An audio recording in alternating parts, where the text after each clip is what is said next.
Hello everyone. Civil Tech by N D YouTube study channel में आप सभी का स्वागत है। मेरा नाम है निरंजन सिंह और मैं आज आपके लिए लेकर आया हूँ बिल्डिंग मटेरियल एंड कंस्ट्रक्शन की क्वेश्चन सीरीज, जिसमें ये आपका पार्ट फर्स्ट है। इसी तरह आपके नेक्स्ट पार्ट भी हम लेकर आएंगे आप सभी के साथ, उसका भी आपका शेयर करेंगे।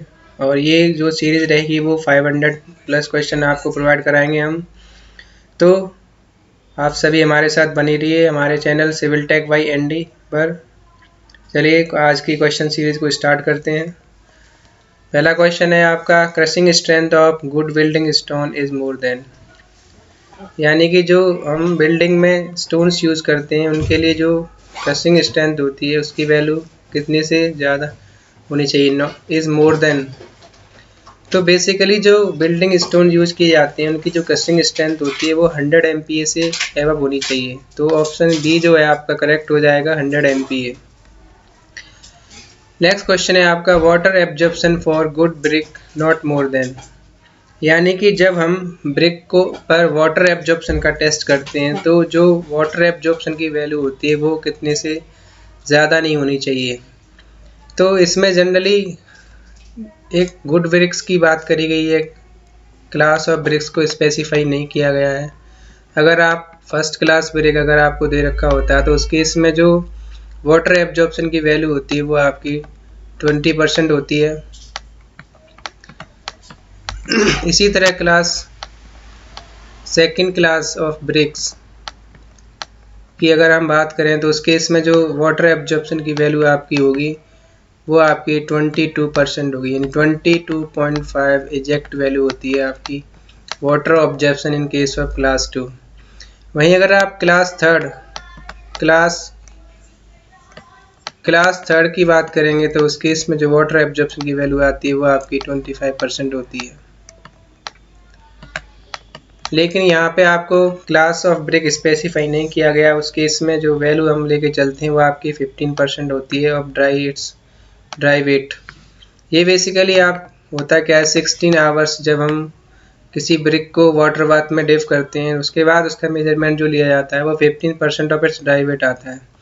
और जब हम 24 आवर्स की अगर बात करेंगे, ये जो वैल्यूज आती हैं आपकी first class second class brick के लिए 24 आवर्स ब्रिक को डिप करने पर आती हैं। तो इसका जो राइट आंसर है वो आपका 15% हो जाएगा of it's dry weight. Next question है आपका, मोस्ट सूटेबल स्टोन जो यूज़ किया जाता है बिल्डिंग पियर्स के लिए वो कौन सा होता है। ये आपसे बेसिकली इस क्वेश्चन में पूछा गया है। तो बिल्डिंग स्टोन्स के लिए जो सूटेबल स्टोन होता है, यानी बिल्डिंग पियर्स बनाने के लिए, बिल्डिंग पायर्स जो कहते हैं उसके लिए जो स्टोन यूज़ किया जाता है वो बेसिकली ग्रेनाइट होता है। जो ग्रेनाइट जो होता है आपका सबसे टफ स्टोन होता है। तो ऑप्शन ए आपका करेक्ट हो जाएगा। नेक्स्ट क्वेश्चन है आपका, the plasticity to mould the brick in suitable shape is Y.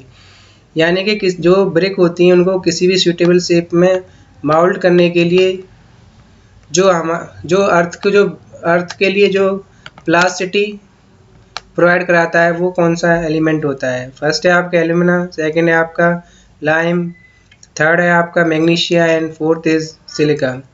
तो इस केस में जो ब्रिक को प्लास्टिसिटी जो प्रदान करता है, यानी कि जो प्लास्टिसिटी की जो होती है वो एल्यूमिना की वजह से आती है। इन केस ऑफ ब्रिक की अगर उसकी वजह से एल्यूमिना की वजह से हम जो ब्रिक होती है वो किसी भी सूटेबल शेप में आप उसको ढाल सकते हो, माउल्ड कर सकते हो।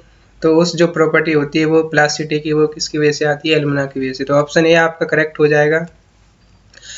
नेक्स्ट क्वेश्चन है आपका, the crushing strength of a first class brick is. यानी कि इसमें जो क्रशिंग स्ट्रेंथ होती है उसकी फर्स्ट क्लास ब्रिक के लिए उसकी वैल्यू पूछी गई है। क्लास फर्स्ट या क्लास 1 की अगर बात करेंगे उस केस में जो क्रशिंग स्ट्रेंथ की वैल्यू आती है वो आपकी 10.5 न्यूटन पर mm²। एंड क्लास 2 में जो वैल्यू होती है वो आपकी होती है 7.5 न्यूटन पर mm²। वहीं अगर आप क्लास 3rd की बात करेंगे तो जो वैल्यू आती है वो आपकी होती है 3.5 न्यूटन पर mm²। तो इसके अकॉर्डिंग ऑप्शन सी जो है आपका वो करेक्ट हो जाएगा। 10.5 न्यूटन पर mm² is the right answer of this question.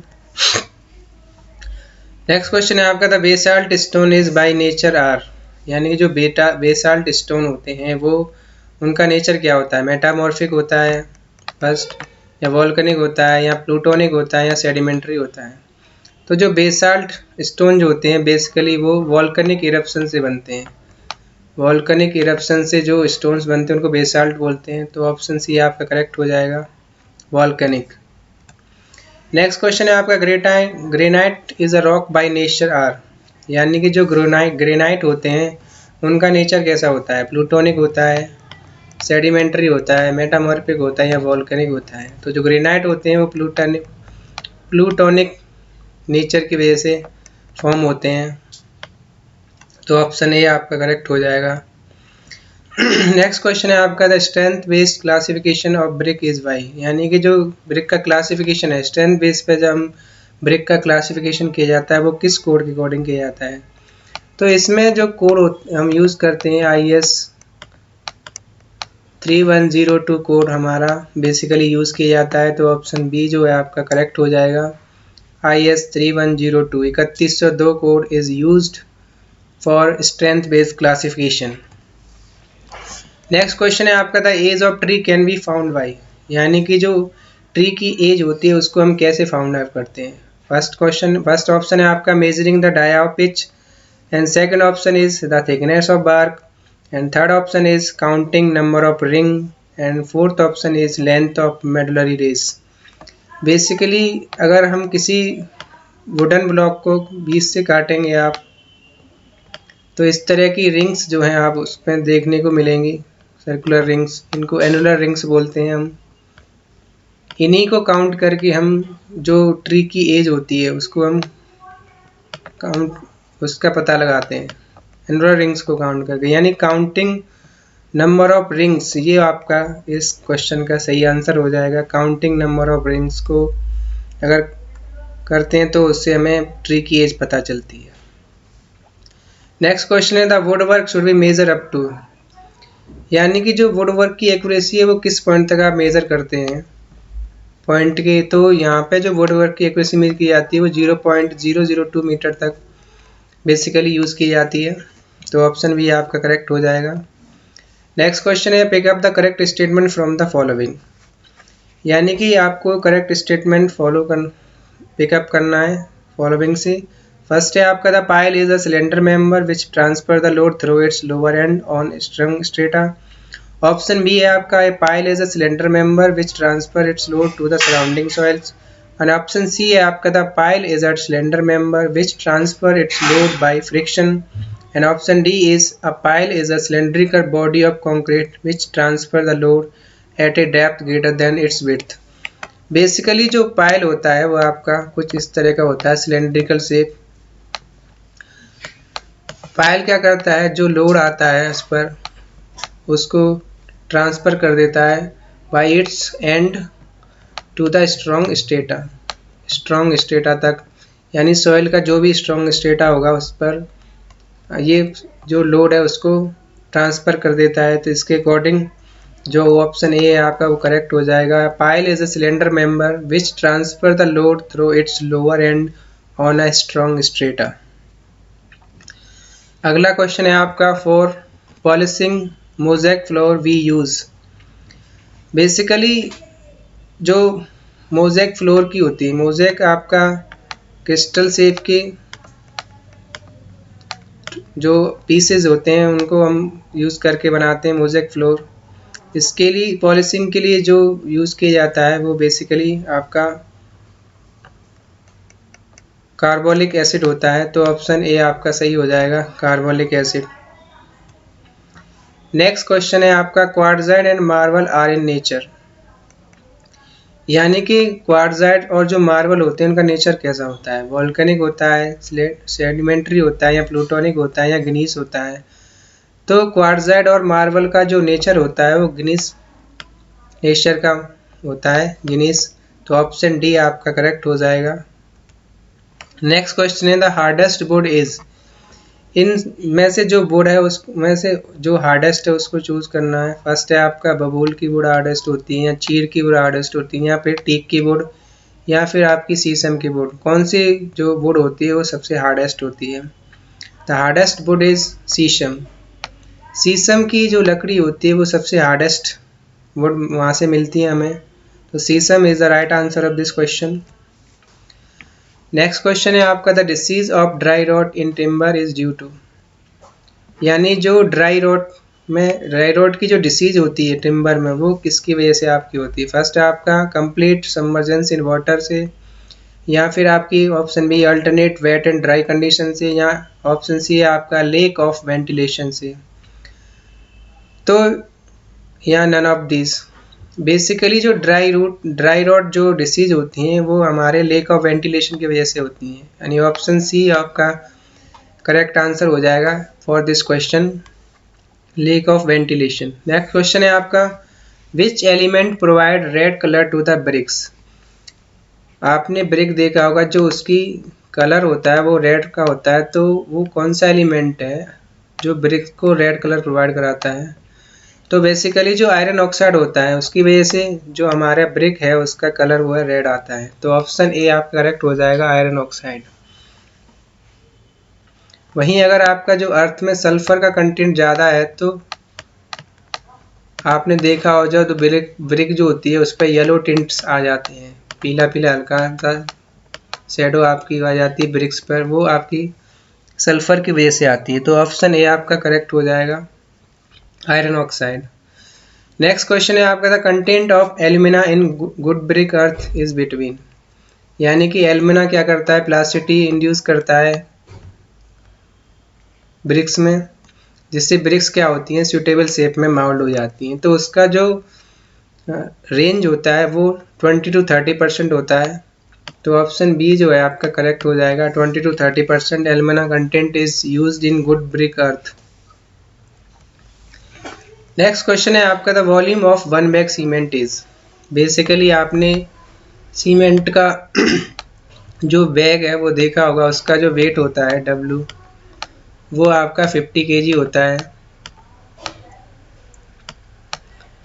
और जो वॉल्यूम होता है उसका वो आपका 0.034 मीटर क्यूब होता है, बेसिकली मीटर क्यूब। तो इसके अकॉर्डिंग जो आपका ऑप्शन सी है वो करेक्ट हो जाएगा, option B 0.0347 metre cube is the right answer of this question.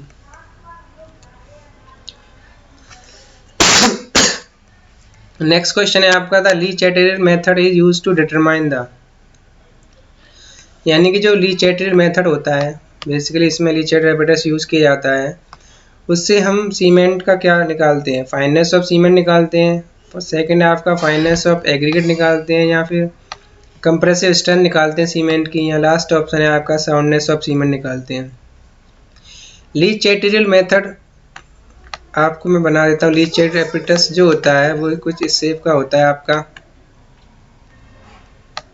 इससे हम साउंडनेस ऑफ सीमेंट निकालते हैं। इन जो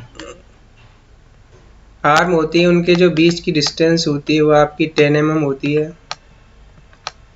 इस शेप का आपका ली चैटेरियल एपरेटस होता है, तो उससे सीमेंट की साउंडनेस ऑफ सीमेंट हम ली चैटेरियल मेथड से निकालते हैं।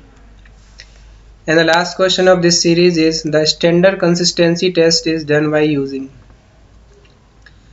यानी कि स्टैंडर्ड कंसिस्टेंसी आप किस एपरेटस से निकालते हैं? फर्स्ट है आपका ली चैटेरियल एपरेटस, इससे हम साउंडनेस निकालते हैं, तो ये आपका ये भी नहीं होगा। नेक्स्ट है आपका वेन एपरेटर, इससे शियर स्ट्रेस निकाली जाती है, तो ये भी नहीं होगा। नेक्स्ट है आपका विकेट एपरेटस, विकेट एपरेटस कुछ इस तरह का होता है आपका, इसमें ये नीडल लगी रहती है, यहाँ एक माउल्ड होता है आपका, इससे हम सीमेंट की कंसिस्टेंसी निकालते हैं। तो ऑप्शन सी आपका करेक्ट हो जाएगा, विकार्ट एपरेटस। स्टैंडर्ड कंसिस्टेंसी निकालने के लिए सीमेंट के हम विकार्ट एपरेटस यूज़ करते हैं। तो ऑप्शन सी आपका करेक्ट है for this question. To give your support please subscribe Civil Tech by ND and ज़्यादा से ज़्यादा आप अपने फ्रेंड सर्कल में हमारे चैनल को शेयर कीजिए, जिससे हमें आपका मोटिवेशन मिलेगा। कमेंट कीजिए और कोई हमें इम्प्रूवमेंट की अगर आपको कुछ हमें सजेशन देना है तो उसके लिए हमें कमेंट कीजिए। Thank you,